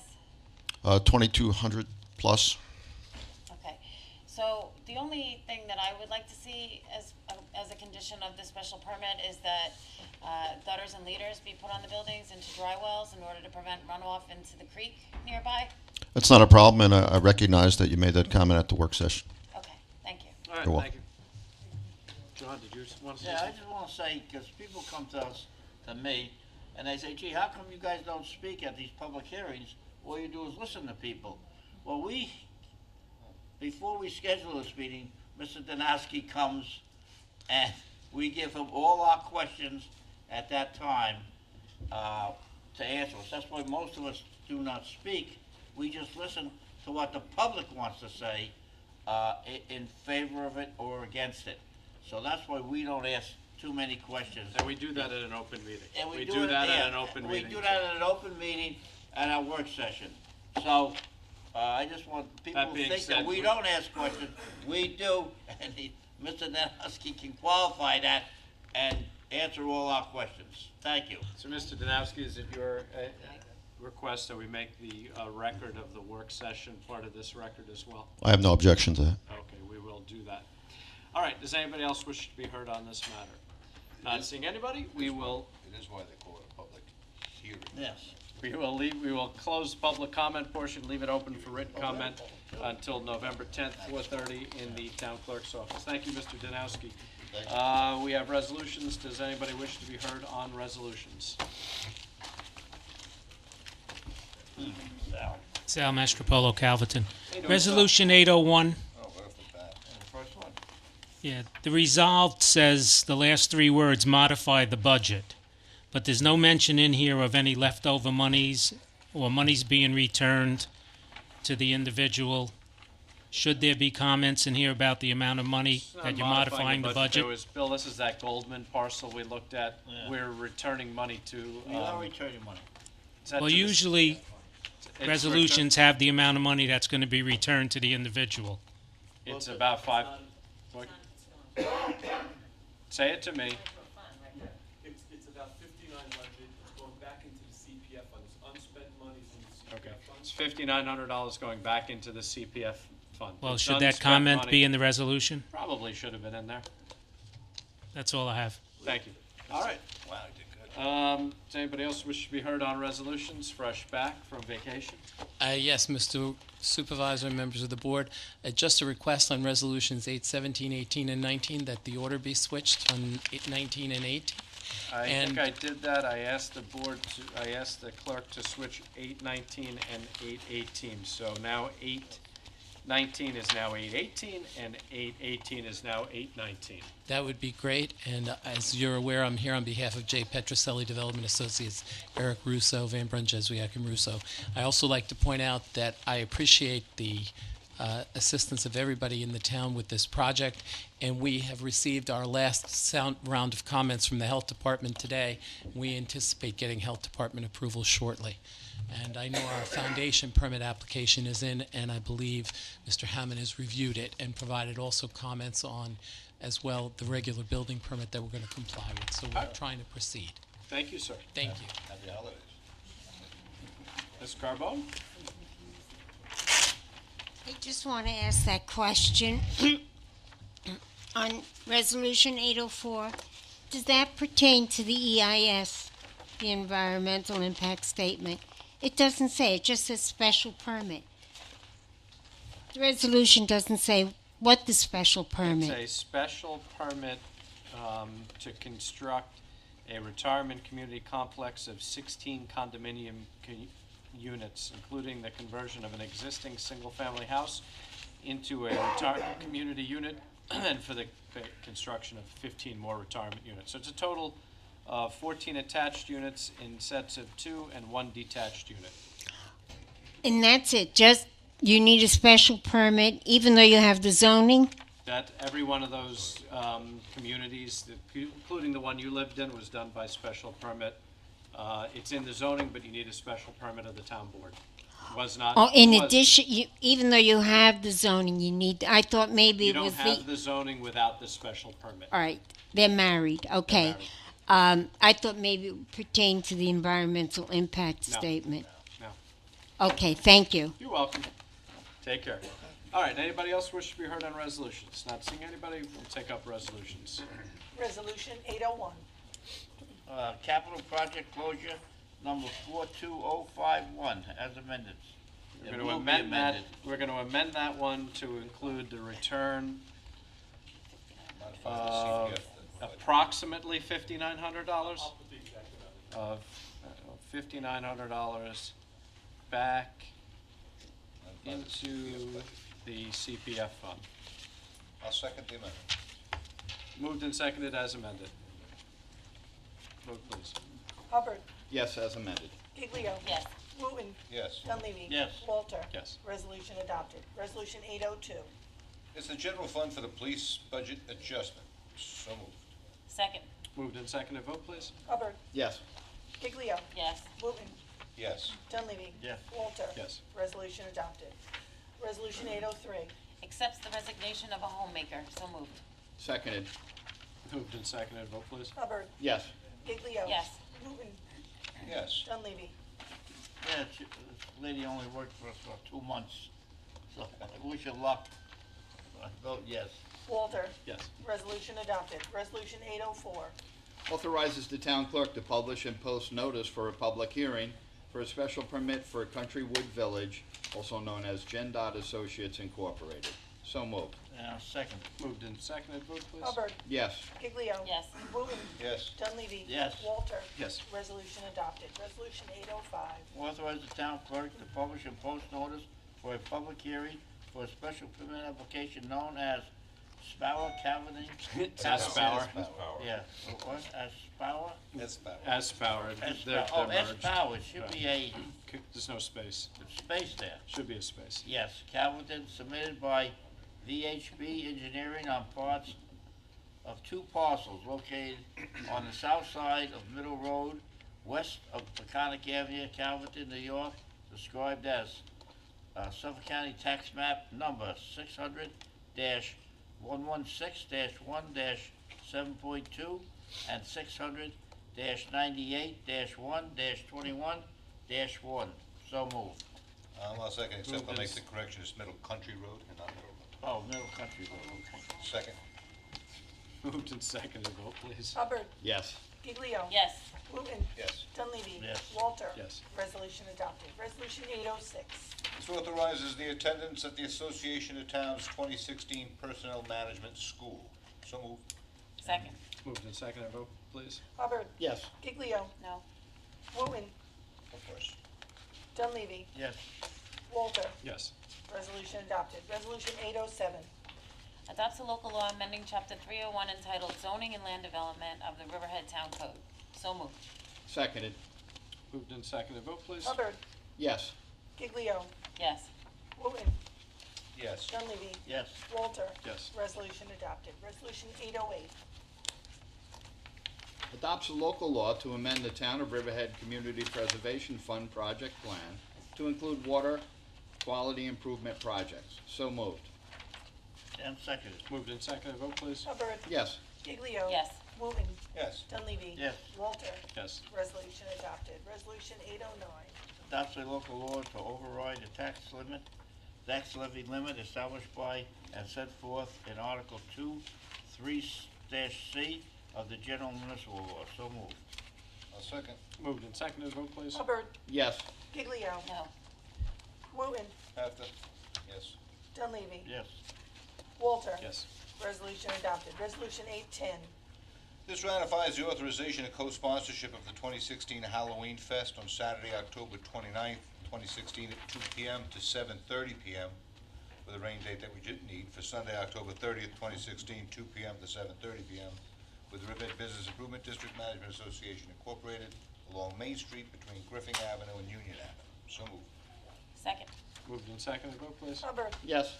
Giglio. Yes. Wooten. Yes. Dunleavy. Yes. Walter. Yes. Resolution adopted. Phone's dinging. I feel got the wrong Resolution fight. 811. Calverton Park Community Development Budget Adjustment. So moved. Seconded. Moved and seconded, vote please. Hubbard. Yes. Giglio. Yes. Wooten. Yes. Dunleavy. Yes. Walter. Yes. Resolution adopted. Resolution 812. Adopts a local law to amend Chapter 103 entitled Town Officers and Employees of the Code of the Town of Riverhead. So moved. And seconded. Moved and seconded, vote please. Hubbard. Yes. Giglio. Yes. Wooten. Yes. Dunleavy. Yes. Walter. Yes. Resolution adopted. Resolution 813. Adopts a local law to amend Chapter 105 entitled Boards, Commissions, and Councils of the Code of the Town of Riverhead. So moved. I'll second. Moved and seconded, vote please. Hubbard. Yes. Giglio. Yes. Wooten. Yes. Dunleavy. Yes. Walter. Yes. Resolution adopted. Resolution 814. I'm just making sure there's not disturbance out there. I hear people screaming. Adopts a local law to amend Chapter 219 entitled Coastal Erosion Hazard Areas of the Code of the Town of Riverhead. So moved. Second. Ms. Hawk. Moved and seconded, vote please. Hubbard. Yes. Hey, Hawk. Giglio. Yes. Wooten. Yes. Dunleavy. Yes, this is just changing, who represents the town at these meetings. So I vote yes. Walter. Yes. Resolution adopted. Resolution 815. Adopts a local law to amend Chapter 301 entitled Zoning and Land Development of the Code of the Town of Riverhead. So moved. Seconded. Moved and seconded, vote please. Hubbard. Yes. Giglio. Yes. Wooten. Yes. Dunleavy. Yes. Walter. Yes. Resolution adopted. Resolution 816. Authorizes supervisor to execute agreement with Riverhead Soccer Club for training and referee services for Town of Riverhead Police Athletic League Girls and Boys Soccer Program for the 2016 calendar year. So moved. And seconded. Moved and seconded, vote please. Hubbard. Yes. Giglio. Yes. Wooten. Yes. Dunleavy. Yes. Walter. Yes. Resolution adopted. Resolution 817. Approves petition for extension of the Riverhead Parking District made by J. Petroselli Development Association. Preston House. So moved. I'll second. Moved and seconded, vote please. Hubbard. Yes. Giglio. Yes. Wooten. Yes. Dunleavy. I'm gonna have to vote no on this. We're starting to have a big, parking problem downtown. people are complaining, and we just keep adding more people to park down there without getting more parking spaces. I just think that, pretty soon we're gonna have to build a parking garage, which nobody wants on this board, but if we keep, and taxes are not going up. So, I just can't vote for this. I vote no. Walter. Absolutely. I told you I was gonna create a parking problem, and we're gonna work to solve the parking problem, but if you ever go to Port Jefferson or Sayville, where's Mr. Russo? Can you park in Sayville? You can't park in Sayville. Or Huntington. Or Huntington, so They we're can't park working to both. have full stores. Well, we We'll hope. fix the problem. We're gonna fix the problem, overwhelmingly yes. Resolution adopted. Resolution 818. Okay, so we need to switch resolutions 819 and 818. So 818 is going to be grants, special permit application of J. Petroselli Development Associates, Preston House. So Jody, would you move that I'll one? move that. Okay. Resolution number 818, grant special permit application of J. Petroselli Development Associates for the Preston House. So moved. Seconded. Moved and seconded, vote please. Hubbard. And Yes. one little thing that's gotta be changed. I printed these out, and so it should be on your copy, but. Oh, at the automatically bottom- activated? Yep, so between or and illuminated, it should say and automatically activated. Okay. Illuminated, yeah. Okay. This was your copy, that, I guess you, do you want this one back? No, I got it. Okay. So moved and seconded, Tim, you seconded, right? Moved and Yes. seconded, vote as amended, please. Okay. Hubbard. Yes, as amended. Giglio. Yes. Wooten. Yes. Dunleavy. No. Walter. Yes. Resolution You're adopted. gonna have to do the same thing? No, it's It in was the, on the it's other in the one. site No, plan, it's- so this is just to make them both consistent. Okay. 819 then, please. 819 approves a preliminary site plan application of J. Petroselli Development Associates for the Preston House. So moved. Second. Moved and seconded, vote please. Hubbard. Yes. Giglio. Yes. Wooten. Yes. Dunleavy. Again, for the parking problem, I vote no. Walter. Yes. Resolution adopted. Resolution 820. Appoints a law firm of Sinrick, Kazakov, and Messina LLP to act as a special counsel, nunc pro tunc, in the matter of Traditional Links LLC versus Riverhead Town Assessors. So moved. And separate. Moved and seconded, vote please. Hubbard. Yes. Giglio. Yes. Wooten. You did good. Yes. Dunleavy. Yes. Walter. Yes. Resolution adopted. Resolution 821. Appoint the law firm of Smith, Finkelstein, Lundberg, Eisler, and Yakubowski LLP to act as special counsel to represent the town of Riverhead Zoning Board of Appeals in Article 78 proceedings. So moved. I'll second. Moved and seconded, vote please. Hubbard. Yes. Giglio. Yes. Wooten. Yes. Dunleavy. Yes. Walter. Yes. Resolution adopted. Resolution 822. 822 authorizes the supervisor to execute special services agreement with the Lockwood, Kessler, and Bartlett Incorporated for engineering services for South Jamesport Avenue Road and drainage improvements. So moved. Second. Moved and seconded, vote please. Hubbard. Yes. Giglio. Yes. Wooten. Yes. Dunleavy. Yes. Walter. Yes. Resolution adopted. Resolution 823. Sets date and time of Town of Riverhead's 17th annual bonfire and holiday celebration. So moved. Seconded. Moved and seconded, vote please. Hubbard. Yes. Giglio. Yes. Wooten. Yes. Dunleavy. Yes. Walter. Yes. Resolution adopted. Resolution 824. Pays bills.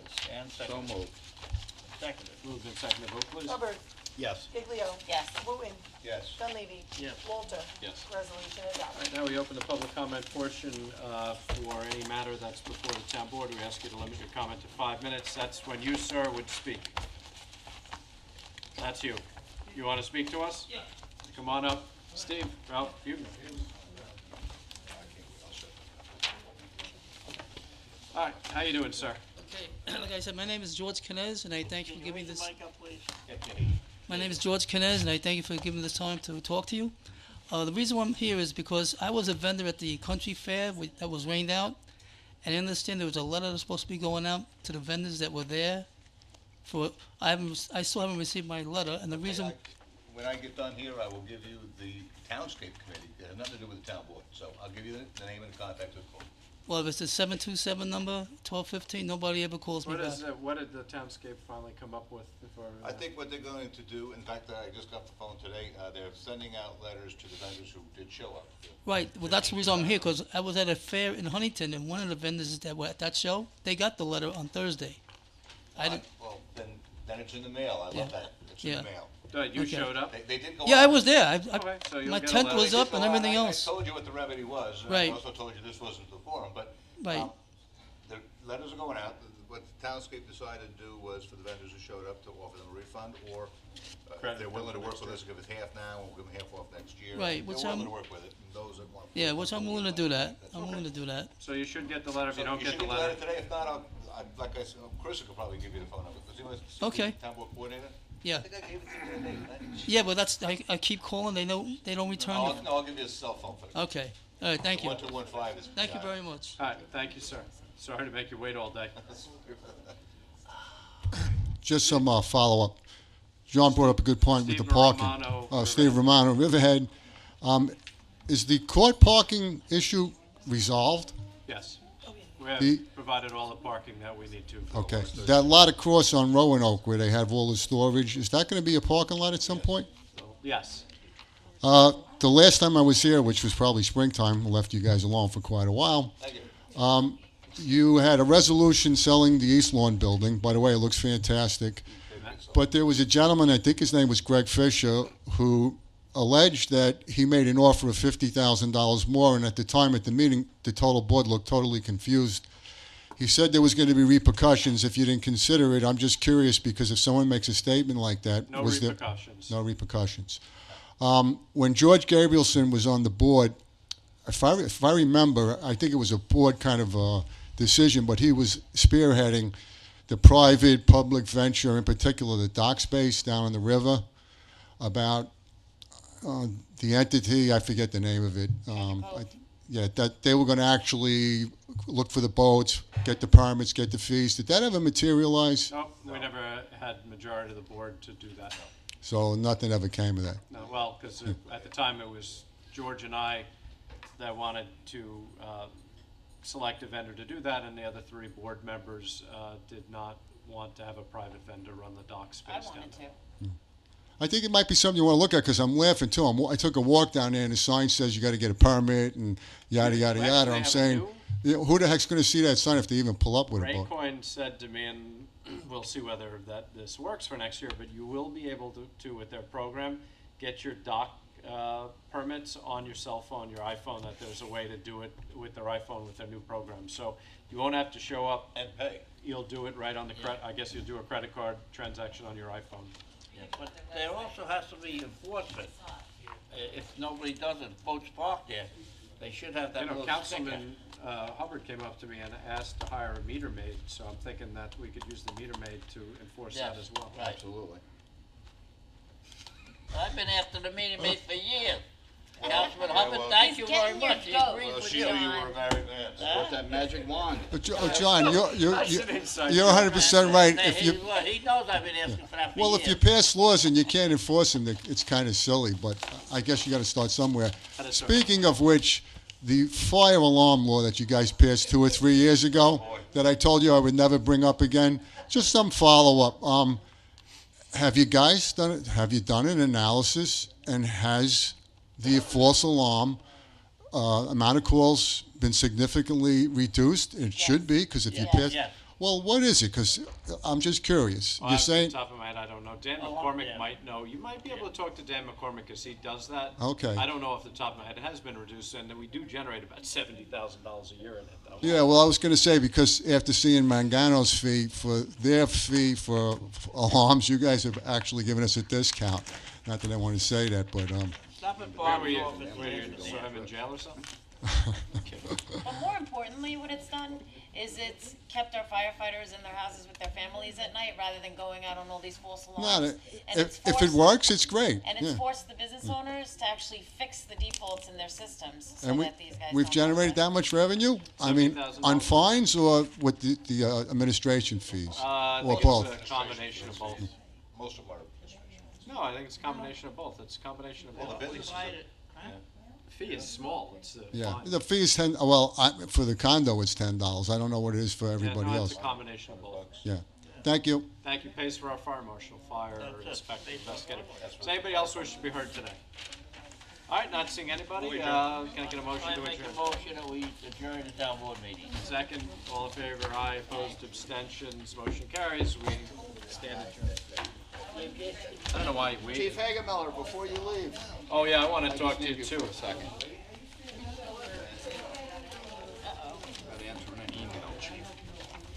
All right, let me give you the president's number. Oh, well, that's when your email system works.